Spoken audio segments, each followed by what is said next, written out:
Good morning, folks. That was a loud clap. Welcome back to Coffee Time with Almeida. Today is Thursday, May 21st, and I have a really special friend with me. I haven't talked to in a long time, but we keep up on the social medias. I just want to let everybody to know that tonight I will be on Sip Tip Survive on Instagram with my friend Michelle Young, an old friend and coworker from Brooklyn, New York. We worked at a soda bar together. And then tomorrow morning, she's going to be on Coffee Time. How convenient. So yeah, Sip Tip Survive. I'll share that out later on today.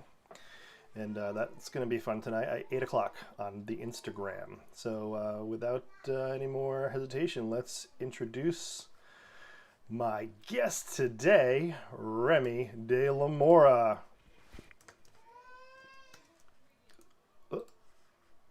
Oh, shit. Oh, shit. Okay, we're good to go. Yeah, you sure? Computers. Remy, good morning. Good morning, sir. How's it going? Good. 6 a.m. It's, usually when I wake up at 5:30 in the morning, my body out of mind at the airport. So, my body's in flux right now. It's like we're not going. We're not going anywhere? Yeah. Oh, man. Well, I have to say thanks for getting up so early. Oh yeah, you got it, man. Just for you, baby. And you are my first Coffee Time guest on the West Coast over there. All right. You're the Proud to be first. representing the left coast. Yeah, my first guest to get up, Crack-a-lacka, to come on the show. And you even had your iced coffee ready. You got it yesterday. You're like, I got my shit together. Hey, man, that's a trick I figured out a long time ago because come the next month or so here, like it's 57, 60 degrees here right now, but June, July, it doesn't dip below 100 ever. Ooh. So it's like, yeah. So I learned get the iced coffee the night before, no ice, throw it in the fridge, and then the next morning you just put some ice in it. It's like I went to the coffee shop. I could say I'm productive. I went to the coffee shop because it looks like I did. So let's just go with that. I got up early and went to the coffee shop. Perfect. Sorry, I told your secrets.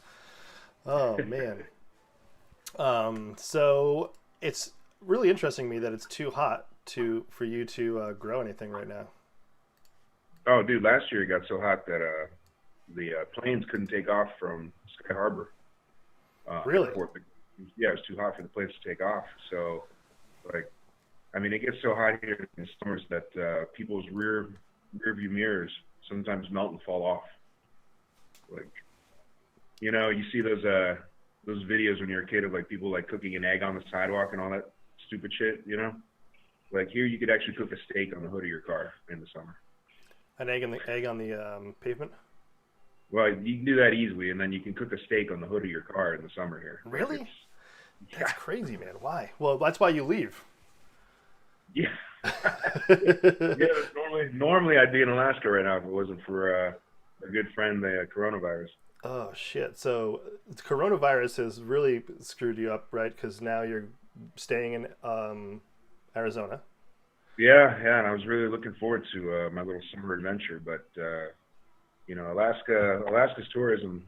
I mean, their number one, industry is the fishing, but number two, very close behind, is the tourism industry, and they just got worked. I mean, this town I was going to go to is called Skagway, population of about 1,000 people, 1,100, something stupid like that, but they get 1.5 million visitors a year during the summer off of the cruise lines.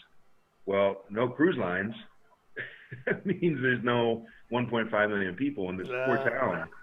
85% of their entire economy is from these 4 or 5 months during the summer, and the rest of the year they just kind of hold on to their cash from the summer and just make do. I mean, luckily in Alaska you can always go hunting and fishing and stuff like that, but I mean, I don't know what that town's going to do. I mean, they can't survive just on the locals. There's just not enough money there. Oh, that's insane. And now you're stuck not going out there doing your thing. Yeah. And you're bartending out there? I manage a restaurant out there. Oh, no kidding. Yeah. So Yeah, I was really looking forward to it. I've seen 49 of the 50 states. Uh, for somebody who wasn't born in America, I've sure enough seen a lot of it. Um, So wait, where I were you born? was born in Mexico City. Oh no shit. Yep, and I grew up in a town called Guanajuato, which is like like if Mexico was a dartboard and you hit the bullseye, it would be Guanajuato. It's like right in the middle. When did you move to the states? Huh? When did you move to the states? 86. Oh, Yes, I was like 8 years old, 8, 9, somewhere around there. wow, So that's pretty crazy. I didn't know that. I yeah, probably yeah, knew that at one point, and it just like was like. well, that.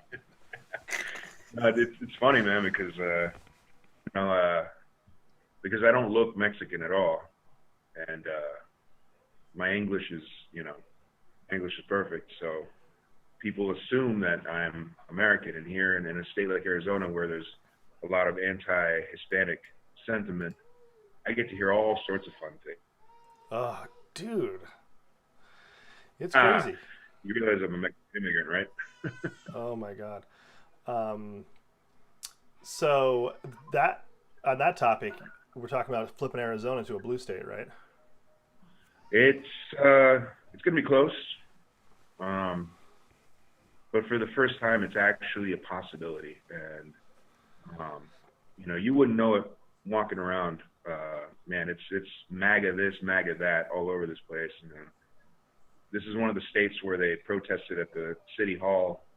With they show up with AR-15s and all that kind of shit. And it's ridiculous to see. I mean, these guys walk around looking like they're ready for an episode of Call of Duty or something, and and That's where they practice. yeah, I believe it. And it's a very heavy gun culture out here, and I just wonder, like, if you saw a bunch of African American guys show up to an Obama rally with AR-15s, how well would that go over? Oh, dude, you can't even compare the two because it would just be it would be a bloodbath or a bunch of people get Yeah, arrested or God knows what. yeah. But the difference is you wouldn't have that happen. So Mm. it's just different mentalities. So it's interesting seeing that being in the state. I think you notice a lot of there's like a look of concern on the faces of a lot of the old guard Republicans that live in Arizona. Nervous that the election might actually swing in the opposite direction for them for once. And it's interesting to see, but it has to do with the we have two really big colleges here in Arizona between ASU and U of A. So you get the kids are all voting in a very Mm. clear direction, and then rising Hispanic population. All that's kind of the state has become purple since I've lived here. Anyways, I've been What here 10 years. wasn't Jeff Flake your senator? Yeah, He retired, right? He didn't go for a re-election. Flake did, and then so we got the first um, Democratic senator here for I forget how many years they said, but with Kristen Sinema, and that was pretty cool when we voted her in. Um, so we've got there's some movement. I'd like Mm. to say in the right direction, ironically the left direction, but yeah, it's in play. So last time I'm ashamed to admit it, but I did not vote in 2016 because I was living in Seattle, Hmm. and I was like, there's no way in living hell a Democrat's going to lose this state, and I was right. But it's still, sickened me at the end of the day that I didn't go place my vote in, even though, as we all saw, the popular vote didn't matter, which is shocking. There's something up with that. Well, that's how the Republicans win elections. Apparently, that's the playbook right now.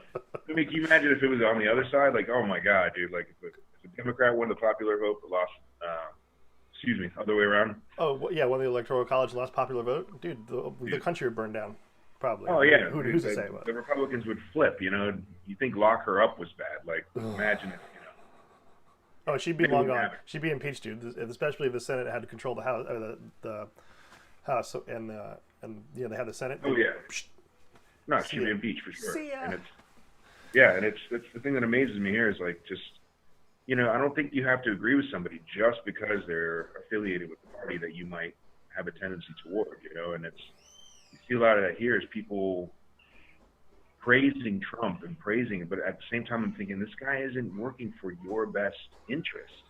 Like, no. He's got them all fooled still. Oh, he's got them all fooled, but it's a fervor. I mean, they've drank the Kool-Aid, and I don't know if any of your watchers know where that term comes from, drinking the Kool-Aid, but it didn't end so well when the guy drank the first time. So. Well, I think especially the diehard followers, they're so down that rabbit hole they can't come back out. They committed, man. No. They're down that thing. They're going to keep going.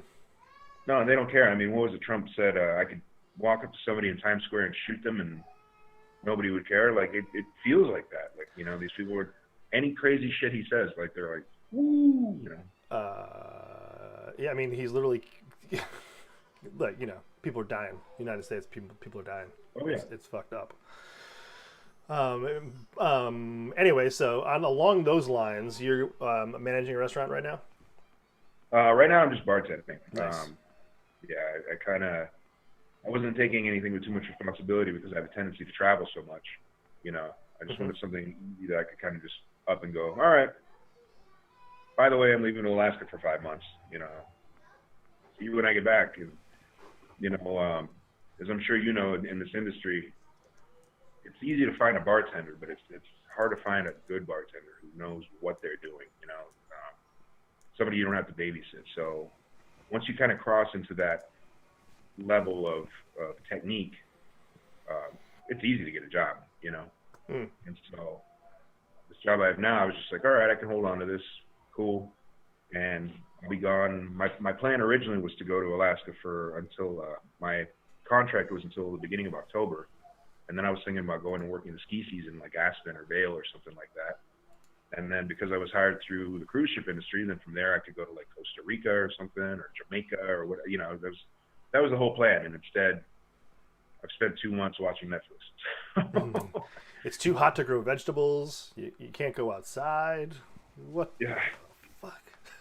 I know, it's been brutal. You can't even like go to a park or anything. Like it's too hot. So tell me, you had a training the other day, right? COVID training. Tell me about that. So the place I work at, Top Golf, it's basically like it's like a driving range meets darts meets bowling. It's hard to explain, but it's a big, huge facility. And so they have all these little bays where you go and you set up and you hit the balls off them and all that stuff. So each bay now has been separated by a plastic vinyl sheet, which I think it's funny. It's like coronavirus never learned to crawl around plastic sheet. But if you put that up, the coronavirus is going to go, oh, no, they got the sheet up. You can't do that. Right. We all have to wear masks. Hell, I was going to bring mine out and I forgot. But the mask they supply is basically a T-shirt, literally a T-shirt cut to fit.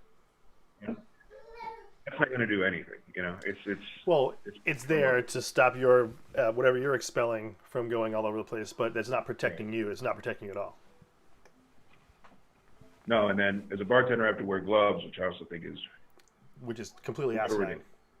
Yeah, I mean the mask I get, you got to be careful. I totally get it, but at that point, wearing gloves while I'm making drinks, I mean, it's just optics.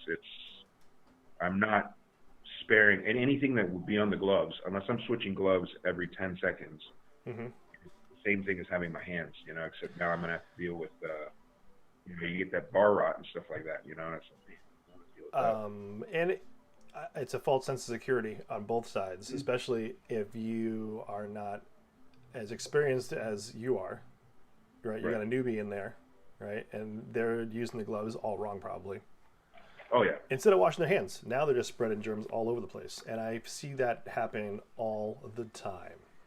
Yeah, it almost has a reverse of what's it's intended, because, somebody, like you said, who may be a newbie or something like that, someone's a little green might say, well, I got the gloves on, so everything's good. Yeah, but you're still touching the same everything. You're still touching everything. You're still touching everything. You're like, yeah.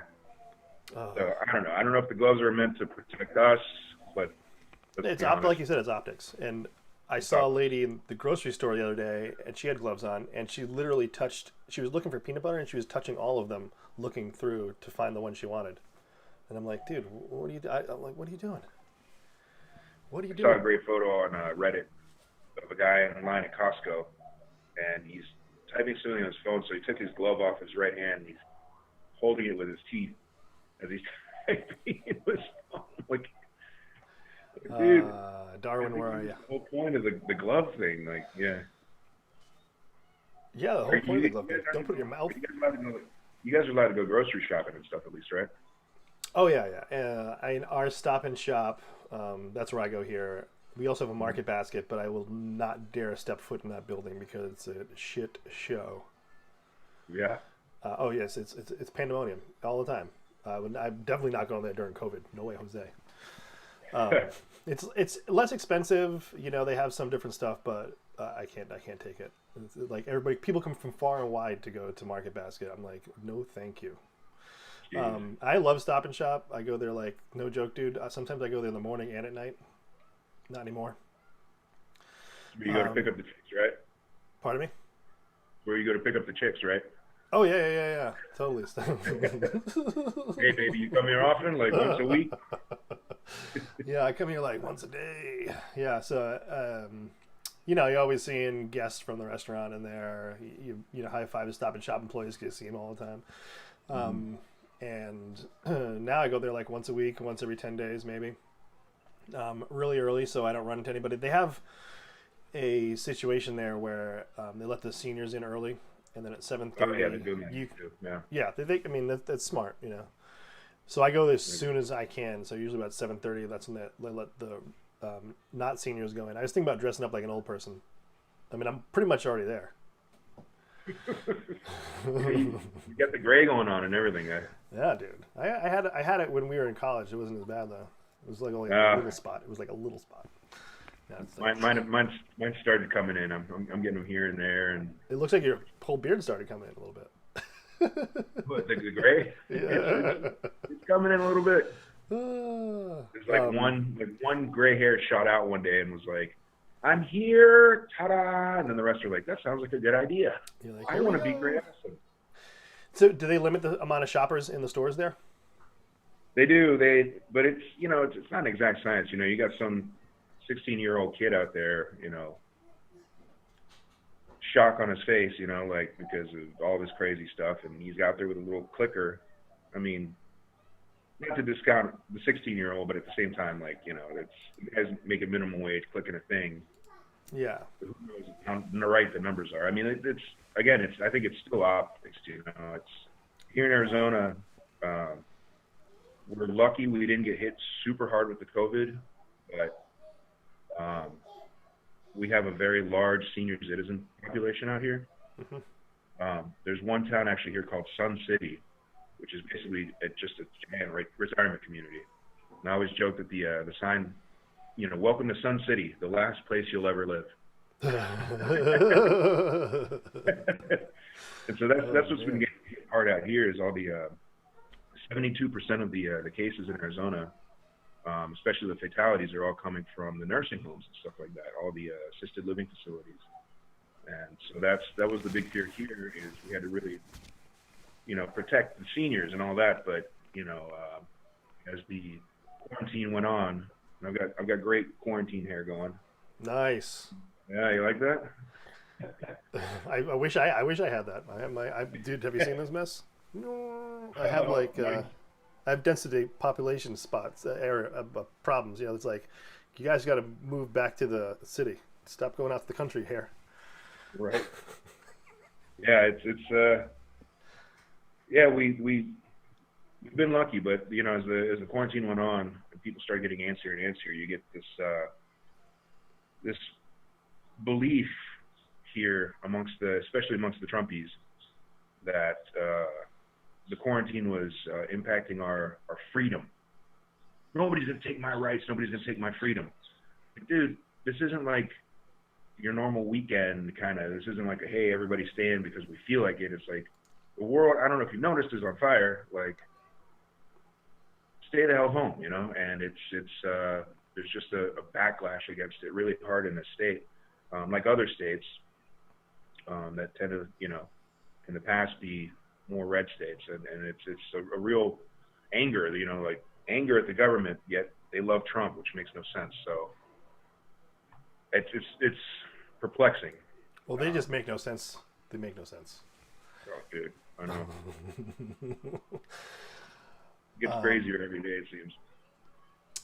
And it's crazy because I can imagine if you were running around with a Joe Biden flag, people would probably spit on you. Mm. Yeah, dude. It's I was the bartender at this Irish pub called The Skeptical Chemist, which is a book by Robert Boyle. Anyways,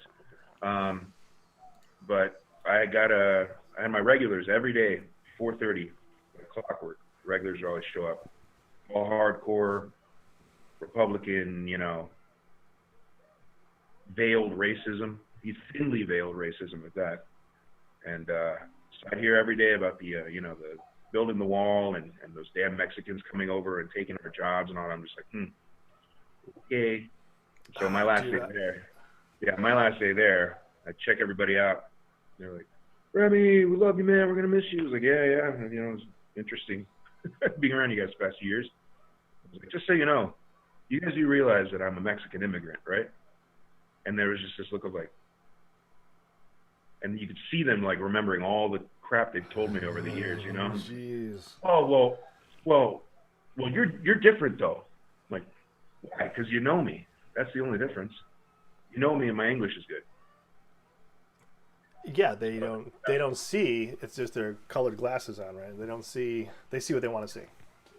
Yeah, it's a very myopic ideology. Well, I mean, it'd be amazing if you guys got to flip over to the blue side. Oh, then I would wave my Biden flag around. I don't even like him, but I would wave for fucking. Vote blue, no matter who, guys. Yeah, I mean, I'm still hoping if he picks Elizabeth Warren as his running mate. I mean, I'm already all in, but if he picks her, I don't know. I mean, she's our senator. I think she's awesome. I think people hate her. Yeah, people do. So comes off as I don't know when the right started deciding that to be intellectual was to be elitist. I remember when there was all the kerfuffle. I never get to use that word about Obama. And that was the whole thing. It's like he's a decent man. Like let's. It doesn't matter if like just follow like what is it you want to accomplish? This man is trying to accomplish the same goals, but they don't care because he doesn't have the label, and you got to have that label Republican, and then at that point you can pretty much do whatever you want. And apparently, everything's fine. It's so I'm in Massachusetts. You think Massachusetts is the blue state, dude? I'm surrounded by red. Are you? Oh yeah. Well, you're in a more rural area, right? Yeah, for the most part. I mean, we're in the woods. Plymouth is a small town, but it has a waterfront, which is a gigantic tourist attraction in the summertime. And we have a lot of tourism all year round, and we're like at the last stop before you go over the bridge to go to the Cape. Yeah. So there's definitely more and more. I'm finding more and more like-minded people here as the days go on. I've been here for like 6 years now. I definitely have my crew, Yeah. And I definitely met a lot of cool people. A lot more people moving from the city here. But I take the back roads all the time to drive from here to Fall River, where my parents live. I have some friends. My family lives out that way. Back roads. You see a lot of Trump 2020. You're right. Yeah. Good old back roads. That sounds all right. I'm like, this is beautiful out here. I'm like, oh, my eyes hurt now. My brain hurts. Now you get used to it and you just like ignore it, right? You just like put the blinders on, look at the trees. Yeah, I mean that's what you have to do here. I mean it's whenever I see somebody loading groceries at Safeway, that's our version of Stop and Shop out here. And their car is covered in Trump 2020, Pence, all that kind of stuff, and they got the pin on, the hat, and the now famous shade of red. That red used to be my favorite color, but yeah, it's like the thing that's the political discourse is really unfortunate because you can't have a conversation with someone like that, because no matter, just like Trump said, he could shoot somebody in Times Square and these, well, maybe he deserved it, there's always a justification, for really incredibly childish behavior, and it's disheartening because you can't have an open dialogue. You can't have that kind of thing. I remember back when Obama was getting elected, I got in a big argument with a hugely Republican African-American male. And I was surprised. I was like, this is a big moment. Like, we're about to elect our first African-American president, like, why aren't you on the train, basically, And he's like, I don't believe it's government's job to tell me that I need to pay extra taxes to take care of the poor and I'm like, well, but if you're right wing, that means you're most likely like Christian, aren't you? Yeah, I'm Christian, yeah. Well, am I not my brother's keeper?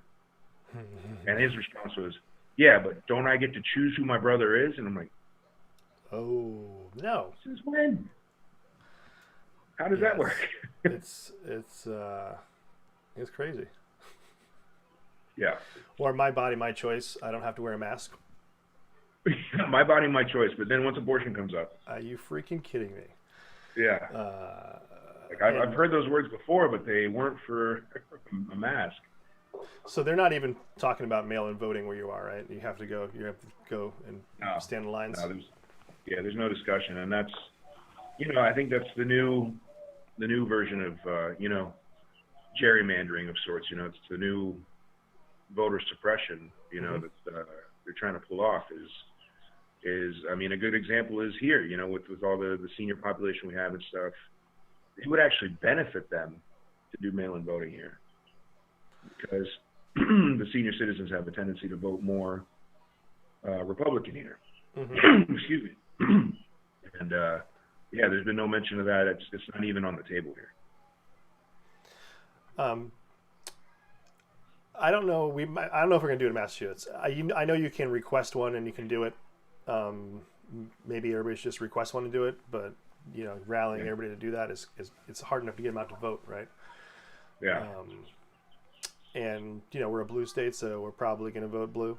I would imagine that is going to happen. So, but everybody going to the polling station in November is going to be dangerous, especially Massachusetts. We're the 4th highest state for COVID cases. Really? And I think it's going to stop people from actually going to the voting polls. Yeah. You can have some people on the fence who are like, oh, whatever, my vote doesn't really matter. We're going to win this anyways, and they're not going to go. You're going to have the people who are going to mail the stuff in, and then you're going to have the diehard folks who are going to go vote. And, who knows if the left is going to outweigh the right or vice versa, because if the COVID shit's still happening like this in November, you're going to see a lot of people not want to go to the voting polls. Yeah, and you can't blame them. I mean, it's I just hope they don't try to pull shenanigans and delay the election, Or well, they can't. It's in the Constitution. Yeah. If there's no election in November, the Speaker of the House becomes president January 21st, 2021. Oh, yeah. So they'll make sure there's an election then. Oh, yeah.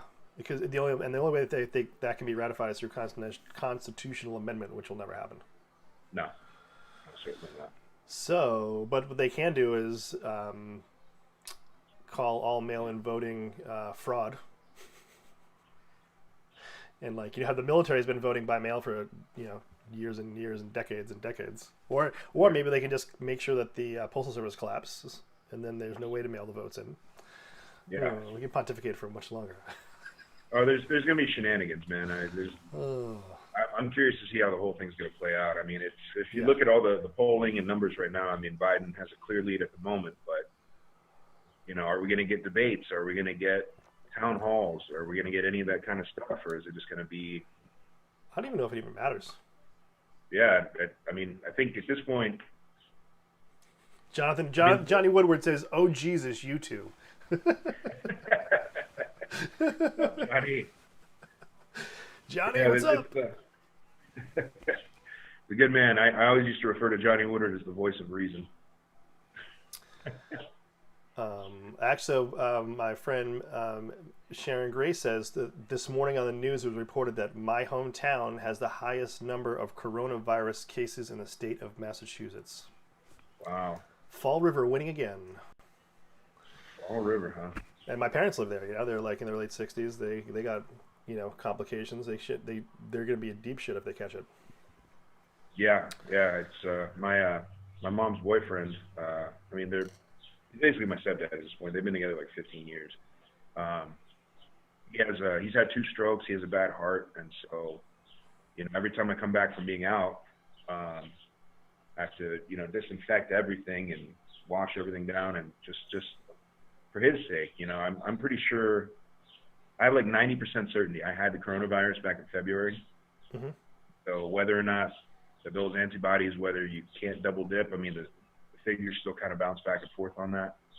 So I'm not super concerned about myself, but you know, my mom's 67. You know, he's got a bad ticker. I gotta worry about that stuff when I go out. I mean, and when I first got furloughed from my job, I went and got a job at Safeway, the grocery store, because they were hiring everybody off the street at that moment. You know, and I did it for 2 days and just recognized that it wasn't worth the $350 a week or whatever the hell. No, the risk isn't worth it.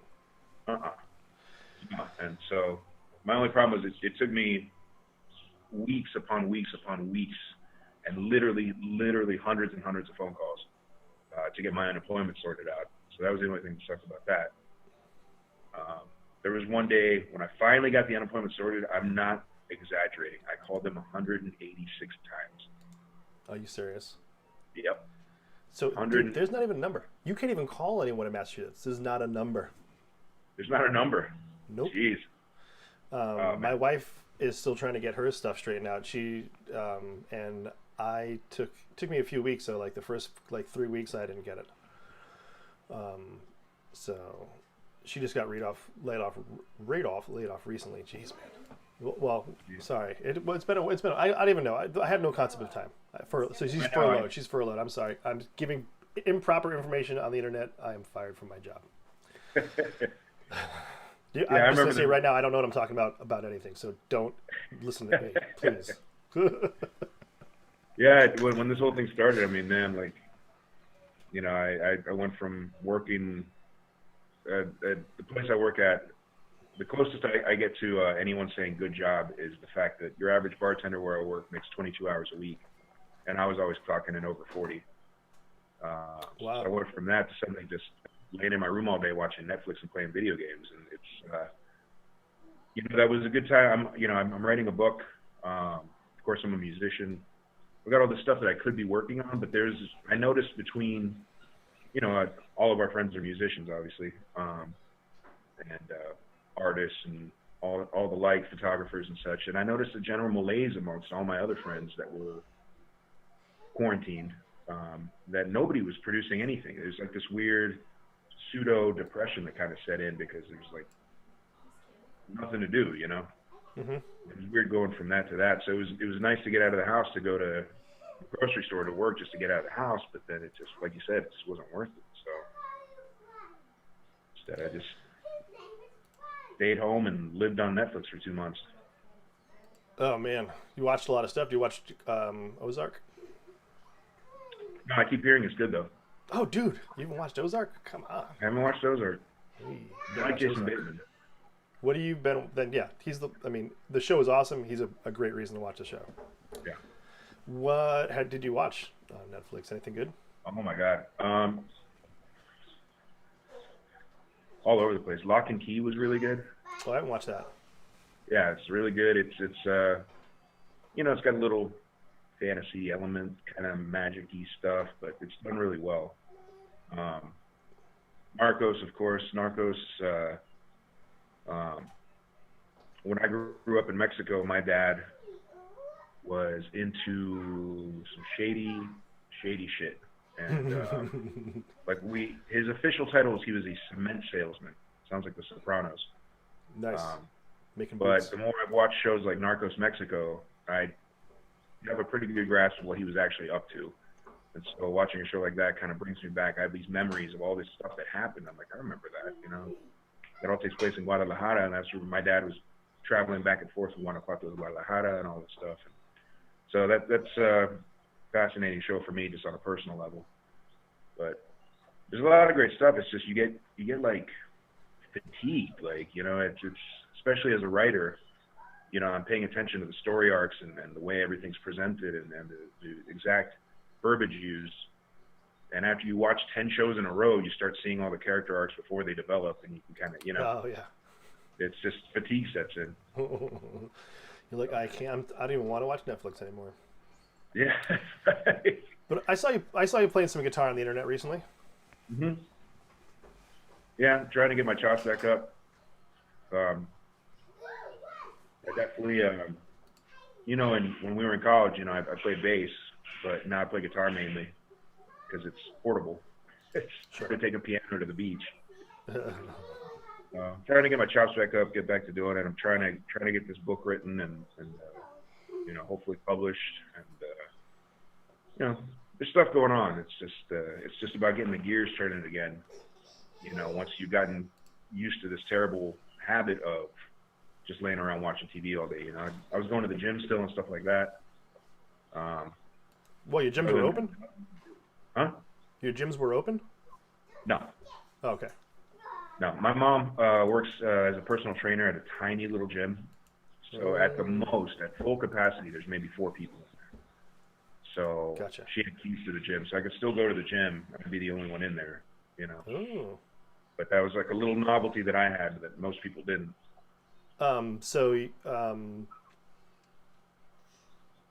Yeah, I feel like even before Corona, you know, first of all, let me just say, I never had chops, so I don't have to get them back or anything like that. So I just hack my way through with the computer. But I've been making myself sit down, you know, for like, even if it's like for 5 minutes, almost every day. I go through spurts, you know. Sometimes I'll have like 2 weeks of like I'm doing a bunch of stuff. And there might just be short little pieces, but at least I'm like making myself do it, you know. Yeah. And then I might have a month where I don't touch it. Recently, I've been going back and forth. The show's been taking a lot of my energy, which, you know, is awesome. It's cool that you're doing it too, man. This is a cool little format. You know, that's like you and I were talking the other day. You're like, I never set out to have a little talk show, but No, here we are. But here we are talking on the internet. Here in Arizona, I'm in Massachusetts. We are conquering distance and time, literally. Right.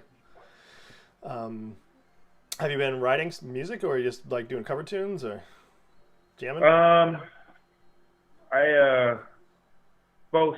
You know, I've always written a lot of music. It's like my brain, once I started writing the book, though, my brain shifted into book mode, and I started focusing more on that. And it's like, I don't know, it's like my subconscious that normally spends so much time writing music suddenly had focused more on the book. And so the writing for the music kind of dried up, but I still just kind of, you know, play as much as I can just to keep this going, you know. Mm-hmm.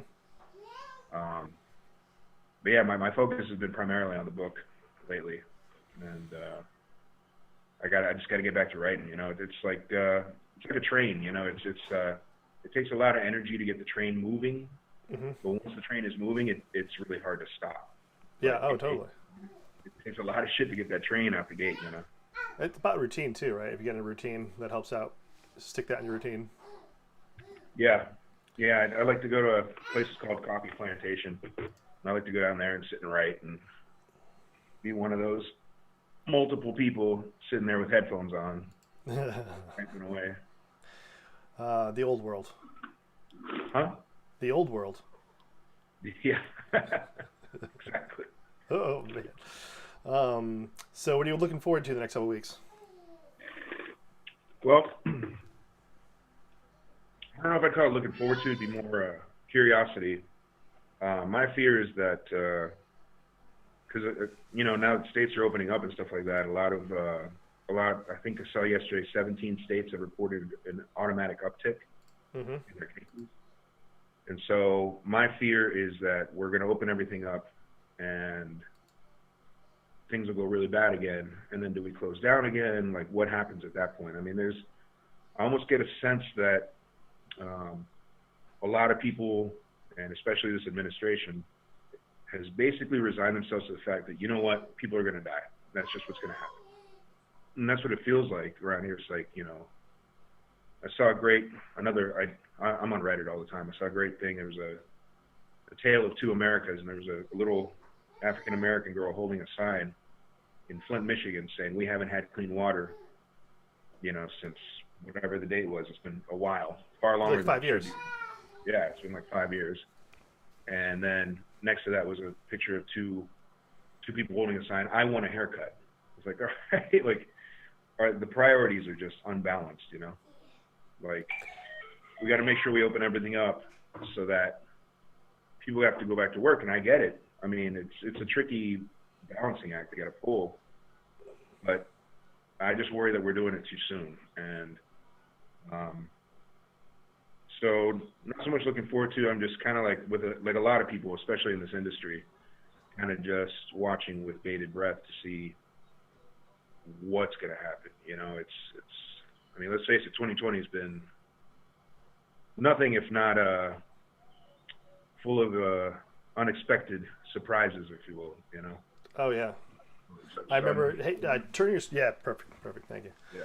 I remember, getting up, in the morning, looking at my news feed and being like, "Oh, coronavirus in China," and then a couple more cases, then a couple more cases, then a couple more cases, and like literally just watching it. And I remember the first day I saw the headlines, and we were like, "That's not what." We're at work. We was like, "Okay, wash your hands." Like not like we already don't wash our hands a zillion times. Now we're washing them until they bleed. Yeah, I know, right? Which isn't good. And then you're at a point where all of a sudden it's like, it's on top of you. And Massachusetts is, I think they're reopening the beaches this weekend. Really? Yeah. Restaurants still aren't open. They're open for takeout. They've been open for takeout the whole time. They're going to do this reduced seating thing, but it just makes no sense, And I find it really curious that in Arizona, all the restaurant folks have to wear gloves and masks, but the patrons don't. Yeah, no, not at all. It's suggested, which means nobody's going to do it. I mean, I don't know what it looked like in other states, but I know here last Monday is when they started easing restrictions on things. And if I stay in my neighborhood, I pretty much ride my bike just so I can get some extra exercise, So I'm out there riding my bike around, and I see all the bars full. No social distancing. There's no such thing. Like, just everyone was like, we're open, we're going out. And, and they were out in force. And I the parking lot next to my coffee place was empty for a month and change. And then suddenly on one day, the whole thing is full. All the restaurants in that little thing are full. There was a Mexican restaurant with a line out the door. Like, I get it. People are squirrely for being inside for too long, and I've over it. Bake some bread. Yeah, exactly. And I understand. The frustration, the wanting to be out and be social and stuff. I get it. I mean, I'm a very social person. I've been limited to contact only with, the two people in my house for the last, 2 months. So it's tough. Like I said, it's a balancing act. How do you make sure the economy doesn't completely implode, but how do you make sure people are safe at the same time? And that includes, the employees, I got an idea. Maybe we can take tax money from giant corporations and the 1% and give it to the people so they can stay home and be safe for a couple months. Oh, that's crazy talk, Chris. That's crazy talk. Stop making sense. Can't test anybody. It's hard to get a test there still. Yeah, it's nearly impossible. Yeah, same here unless you're like really sick or like you're in the medical biz. I'm pretty sure. Or you're rich. Oh yeah. Or you're a celebrity. Yeah. Then it doesn't matter. Anyways, my friend, I'm gonna let you go back to sleep. All right, I'm going to do that. Hey, just chill out 1 second. I gotta roll a clip, and then I will read back to you so we can part our ways. So just give me 1 sec if you don't mind. Cool.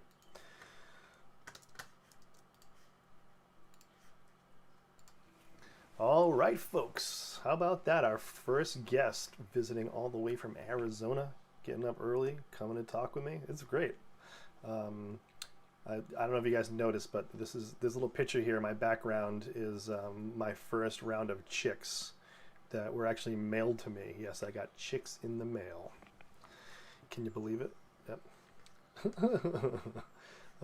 Anyway, so tonight I am going to be on this thing called Sip Tip Survive on Instagram with Michelle Young, one of my friends from Soda Bar in Brooklyn, and it's 8 o'clock on Instagram, Almeida-thon. And get everybody to follow my Almeida-thon Instagram because my personal Instagram got hacked. I don't know why everybody wants pictures of my kids and food, but whatever. So yeah, tune in tonight. Almeida-thon on my Instagram. Tip Sip Survive. I'll be sending out some information on that if you guys want to watch me jibba jab and might make a drink. I don't know what's gonna happen. And tomorrow Michelle's gonna be on Coffee Time, so it's gonna be cool. We'll see her tonight on her show, tomorrow on my show.